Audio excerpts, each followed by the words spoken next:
If you were alone in a room with the son of a billionaire, what would you ask?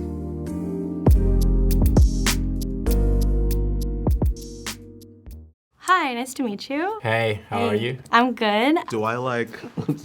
shake hands? What's up, bro? What's your name? I'm Bobby. Can I give you a gift? Yeah. Wow, thank you.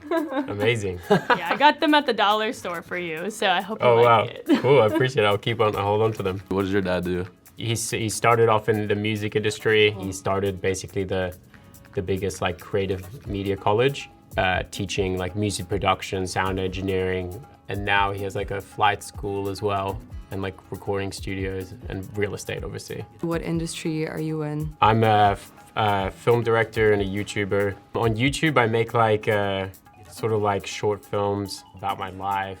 What would you say so far your craziest moment has been in life? Craziest moment of my life is definitely when I was on tour with Designer, and we flew into Japan, and I take Adderall.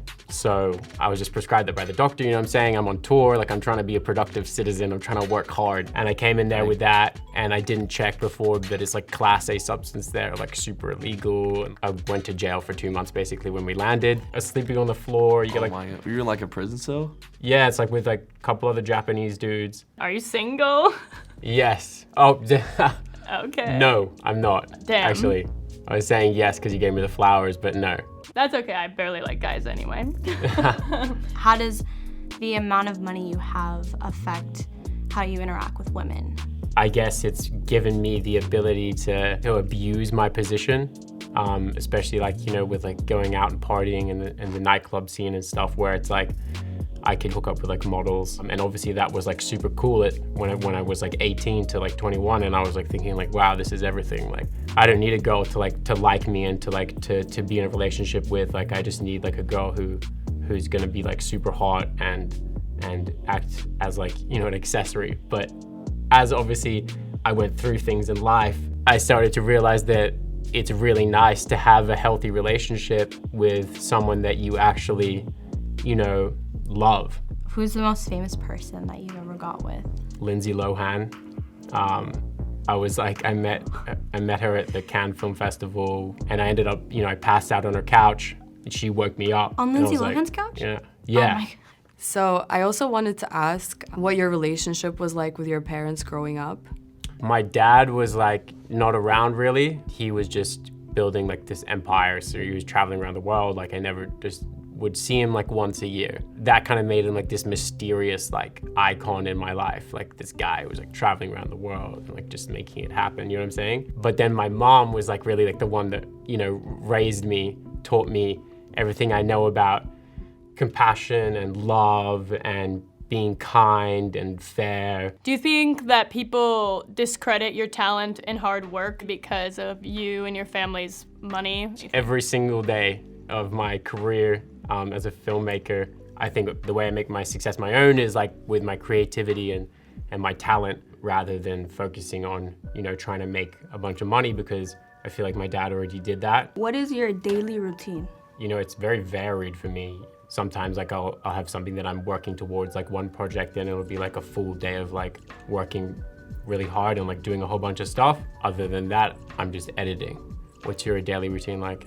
I'm homeschooled. I go to soccer practice, but for me, like, I'm kind of like low income, so I usually take the bus. It takes me like 2 hours. 2 hours? Yeah. How do you feel when you see like a poor person on the street? I've experienced that. I did a show where I was homeless for 3 nights. The people that I knew, that I met on the show, they kind of wanted to stay there because they could make 60 pounds in a day. So for them, they were like, why would I go and work when I can just sit here and put my head down and cross my legs and get 60 pounds? They're gonna go buy weed, alcohol, and they were like, bro, had more food than they needed. Don't you feel like you could do like a little bit more because you have that money? When I see poor people, like, sure, like maybe I wanna help them, but like how? The world isn't a fair place. Like, I don't have time to spend my entire day going around like looking after homeless people. That's not who I am. I'm focused on like building stuff and helping people that want to change their lives and they want to do something positive for the community. Do you think that billionaires should exist? Yeah, I think it's great because there's a reason that people become billionaires. It's not like you're a billionaire now. You know what I mean? Like, they take it. And the reason that they are where they are is because they're people that worked extremely hard and they've done something exceptional for the world. As you said, it's great and that they take. So I don't know about how great it is that they take something. It's there, you know what I'm saying? Like that's the system that we've created to make society and make things work. But do you think that system is exploited usually by these people? Yeah, I think if you want to get to a certain level, you do have to exploit the system in a certain way. You can't just play completely fair because otherwise you're not going to get there. There's a lot of billionaires who do a lot of great things and they employ thousands of people and they're really, really good bosses. You know, especially when you see people that have built it up ground up like Elon Musk or like there's so many that are self-made. It gives people, I feel like, the ambition and they feel like they can do it. Elon Musk was not self-made. Oh, okay. He came out from the family of millionaires. How do you tip? I think here it's like very much so like this big tipping culture, and a lot of the time I'm like for like Uber Eats, like I'm not tipping. I'm sorry. I know they're getting paid to be an Uber Eats driver, and it's like taxes, fees, delivery fee, surcharge on the food. It's like, bro, I'm not made of money. I'm not like just giving it out.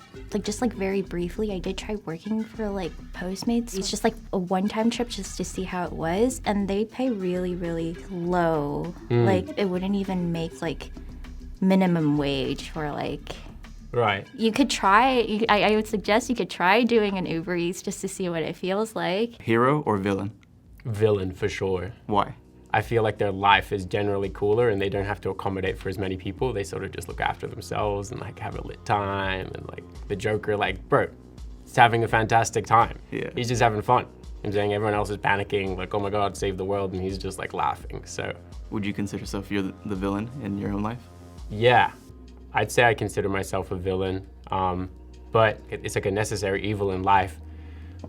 Because without it, then there isn't the good guys, you know what I'm saying? So I feel like there's a balance of that. I've seen your Instagram. Is this you? Yeah. So what do you think about that mask? What does it mean to you versus like obviously what it means to other people and how it doesn't really represent the class that you're in? Yeah, I know it's like anonymous, the thing, but I just see it as like a mask, and that I can like do something where it's not me. So why that mask versus like a Scooby-Doo mask or what? It's just the most readily available mask. Okay. I literally just like, you go anywhere and you can buy those. I mean, it all seems kind of non-specific because that mask has like meaning to it though, is what I'm saying. I'm on like the people's side at the same time as like, I'm like, have like this big situation, like my father's super wealthy and everything. But for me, it's like, I feel like I'm on the side of the people, you know what I'm saying? And then that's like my ultimate goal is to help out, you know, the people that I feel deserve it. What have you done that has been like the most impactful for you or like the world? I think inspiring people through my videos. I get so many messages saying like how I've inspired them and how I've like showed people how to make videos in a certain way. I feel like I help out a lot of young filmmakers and photographers and stuff to get into the game. I'll like bring up people that wouldn't normally be given the opportunity. With charities, I've always seen it as like this, like you give money to a charity and then what, it just disappears. That's, yeah. Mm-hmm. What I like is like you personally doing something to someone and then you see their actual reaction and the results of what happens then. Do you ever worry about losing your wealth?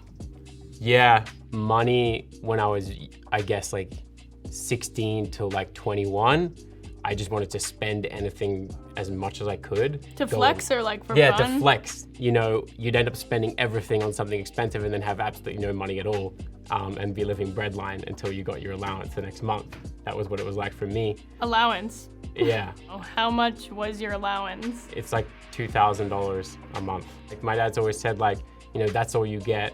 That's all you get. Just if I have like an idea that is gonna make money, then he'll give me money for that. He doesn't like to just, he's not like other parents where he'll just give me money because like, oh, I want to go on holiday. You know, my dad, he's much older now. One of the big things on my mind is making sure that I'm going to be the man for my family when my dad is gone, because I'm one of the only son. So yeah. What would you say is the hardest part of your life?